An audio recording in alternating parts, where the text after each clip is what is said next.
Did you know that tipping is considered rude in Japanese restaurants? Great service is considered standard, so when you tip, the restaurant thinks that their service is poor. Many other cultures have different communication styles that differ from the standard American style, and Japan is one of those cultures. I chose this culture because I've always wanted to experience the different things that Japan has to offer. This involves the different types of foods, subcultures, fashion, and overall environment. I have spent quite a few days researching this topic, which includes the website Cultural Atlas. Perhaps someday you'll find yourself curious about Japanese culture as well. Because of this, you might want to plan a trip to visit Japan, but you will need to research a bit beforehand. Understanding this information will make sure you understand how Japan does some ordinary, everyday things differently from the United States. First, I will explain some core concepts that the people of Japan follow daily. Then I will talk about the different types of communication styles that they use. And finally, I will explain some do's and don'ts of Japanese customs and etiquette.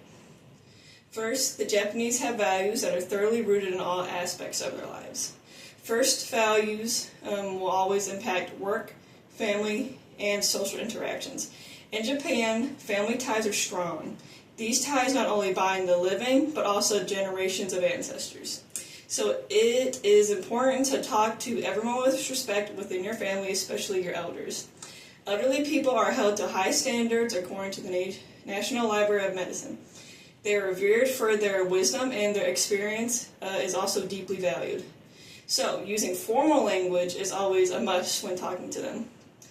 When visiting Japan, some values to think about are not giving up, respecting your elders, doing your best, and knowing how to do well within a group. Now that I have talked about some core concepts and values of Japanese culture, let us talk about the many ways of communicating. It is important to understand all the different ways of communication that is used in Japanese culture. This involves verbal interactions, nonverbal, and respectful speech. In Japan, there are two distinct ways of communication, verbal and nonverbal. In Japan, they are generally indirect communicators. Most of the time, they might answer ambiguously when answering a question. They do this either to maintain harmony, out of politeness, or to prevent a loss in face.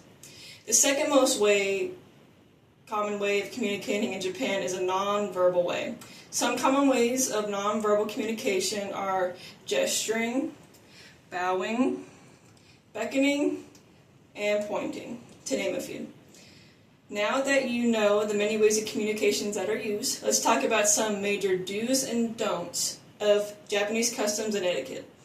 Understanding some do's and don'ts of etiquette will ensure that you do not offend someone.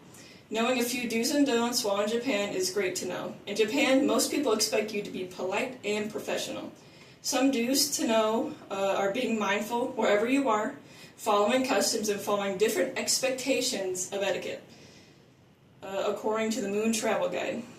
Now, it is also great to know the don'ts that Japan has to offer, to make sure you don't possibly offend someone or make a fool of yourself. Being punctual is very important. Arriving late at things or canceling at the last minute is a bad sign.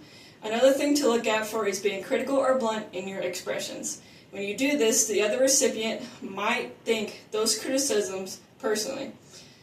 So I hope that I give a better understanding of Japanese culture, and if you decide to take a trip, you will know what to expect.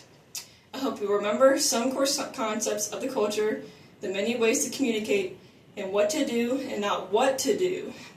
So, have an amazing trip to Japan, and remember, make sure not to tip when eating out, even if you want to.